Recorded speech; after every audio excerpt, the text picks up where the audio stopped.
Kentucky. Why the long face? He's gonna bite me.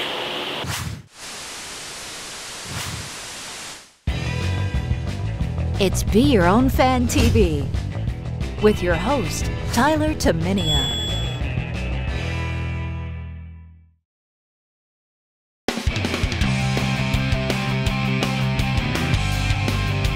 Okay, this is a horse that's racing tonight at the Downs after dark, and for some reason he's opting for my forearm versus hay, but John, thanks for meeting with us. This is really great. It's great to be here personally, because obviously I love horses, so thanks for inviting us to come down.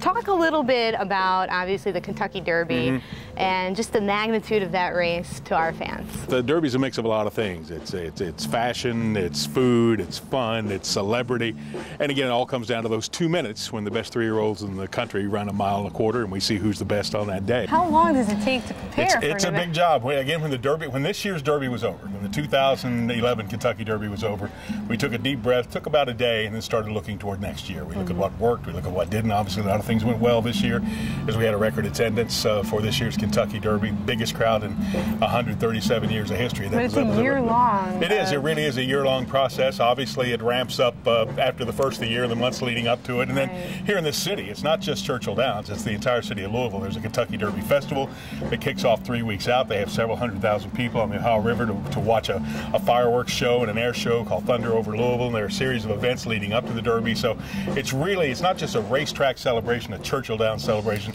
a Kentucky Derby celebration. It is a community celebration, and again, it's about 3 weeks running up to the race itself, and not much work gets done here in the week of the Kentucky Derby. You can say, yeah, I'm networking with people, but we're having fun, and we're focusing on the first Saturday in May and what happens about 6:30 that afternoon. Well, I gotta say, driving in towards Churchill Downs, there's a billboard, Downs After Dark. Yeah. Talk a little bit about that. I know it sounds somewhat salacious, Downs After Dark, but talk a little bit about the concept behind it, and is there a difference between day racing and night racing, or the feel, the atmosphere? The key was our management team believed, and our marketing team believed, was to make that evening special, make it much more than just a night at the races, and that's what it's turned out to be. And what it has done is it has added some new excitement, a little electricity, to our long-time racing fans, the folks that were here with us on a given night. In our exclusive areas, our membership areas like the Turf Club, those areas, those are sold out and beyond. So those are the people who were loyal anyway.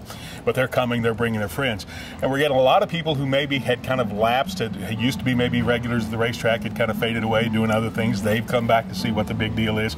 And we've gotten an enormous number of young fans, new fans that are coming out. And they're not necessarily pushing $2 through the window, but that's not the biggest thing right now. We want them to come here and know that the Twin Spires that have been atop this place since 1895 are special, and that Churchill Downs is a special place. All your friends are here, and they're wearing their greatest dresses and suits, and it's really turned Churchill Downs. These night sessions have turned Churchill Downs on those evenings into the place to be in this community, and that's an exciting thing.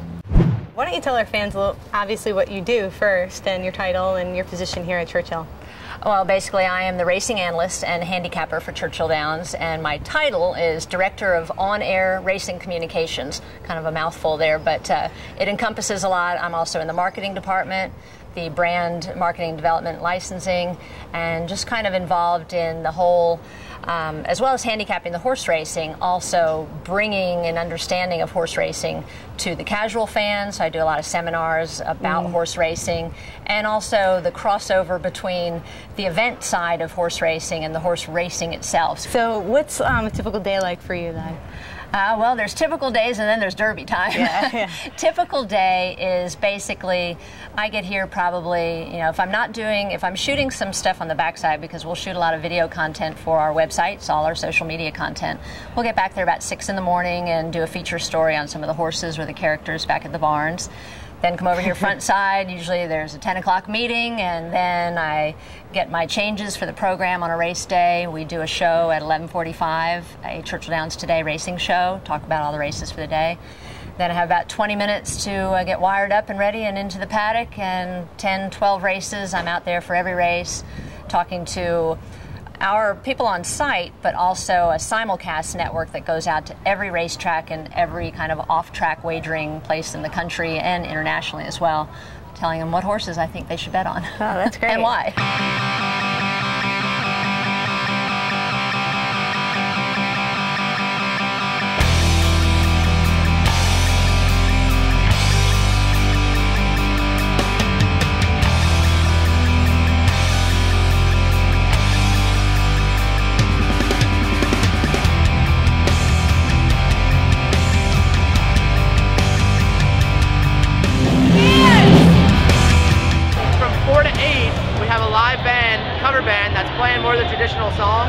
So we see an older crowd then, but between 7 and 8, it kind of shifts, and the college kids and the younger crowd kind of moves in. So it ends at midnight, so it's a perfect little pre-game party before the night gets started. Awesome. Have some fun. Yeah, we will. You can see the horses getting ready. Here comes another horse here too. What a crowd for an event that's not even the Kentucky Derby. He said he's like 30,000 people here. Look at this horse. Beautiful. This is what they really do. They honestly. No, they get down. They get up here, don't they? Yeah, and then they push on the neck right there. They show you what to do? Yeah. And then this goes here. 300. You guys are going. Go like that. And that's what you guys do? How long have you been doing this? 6 years. 6 years. How old are you? 27. He's only 27. He's a little baby. Cut! Cut! Cut! Cut! We're gonna edit this whole piece right here. So were you born into this, or you just? Yes, my dad was in a business. Where are you from? In France. Of course. So I was born with it and just keep on going. So how many times do you do this a day? You don't really. On this? Yeah. No, I never do that. That's very good when you get hurt. Like last year I broke my back. So before I came back and ride races, you get fit in it. So that was, that's very useful for that. Get over here! Look at this outfit. Check this out. Oh, it's got the Totally paint. pink. Oh my god.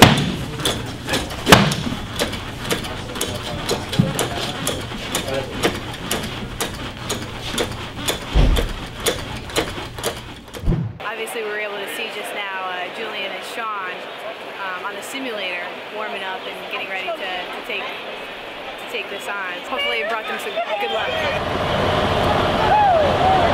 Oh my God, he's moving!